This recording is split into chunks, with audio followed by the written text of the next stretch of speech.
I'm here with Lamberto Frescobaldi of the famous Florentine family Frescobaldi. They own various wine estates, Ornellaia, Nipozzano, but one of my favorites of their estates is obviously the Castel Giocondo.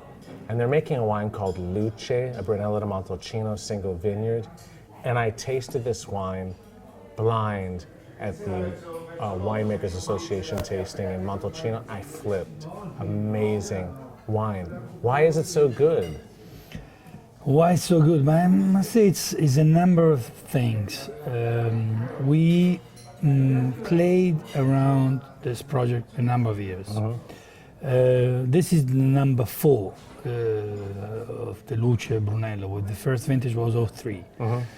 It's a single vineyard, a place where historically there was an olive orchard, and amazing places. So we planted this 10 years ago. The first vintages were used on a blend with other varieties to make Luce, that is a blend of Merlot and Sangiovese. And then with 03, this vineyard began to get there. 06 is an amazing vintage in Montalcino.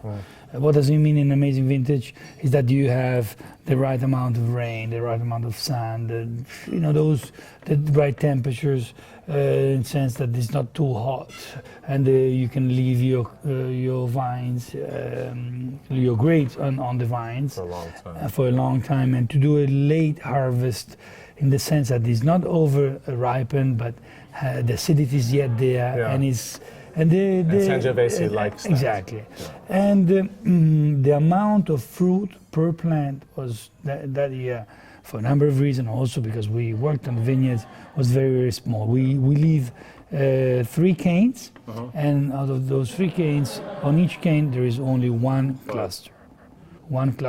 And what we have done with this is that we've done at the end a very classic fermentation. So, of course, hand-picked in little boxes, taken in the cellar, where the classes have been destamped with a special machine, and it destamps like if you're doing it by hand. So very, very gentle.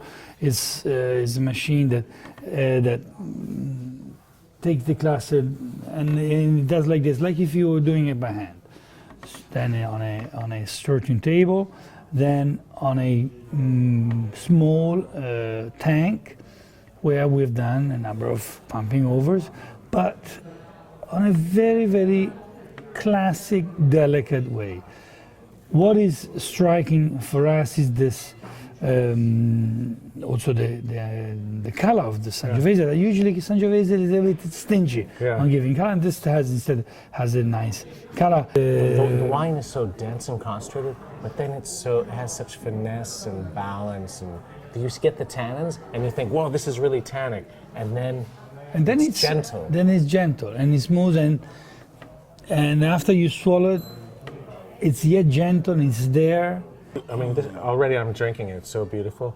But when do you think it's going to be best? In 10 years, 50? It's a wine that has a huge life ahead of it. Well, look at you. How many 100 years has your family been making wine in Italy? Now, I would say more than 700.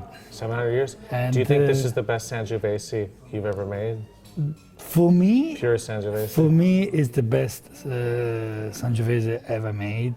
I must say honestly that in my, let's say, my lifetime with the wines, I've always been very, very critical on this variety.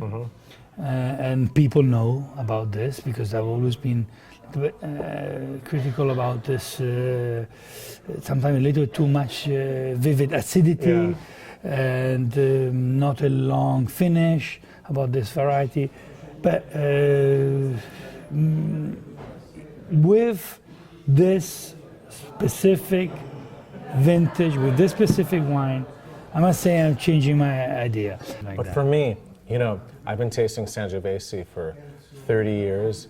You've been making it your family for 700 years. This is going to go down in the history books as one of the greatest Sangioveses ever, and that's why I give it 100 points. All right, thank you. Now I start crying.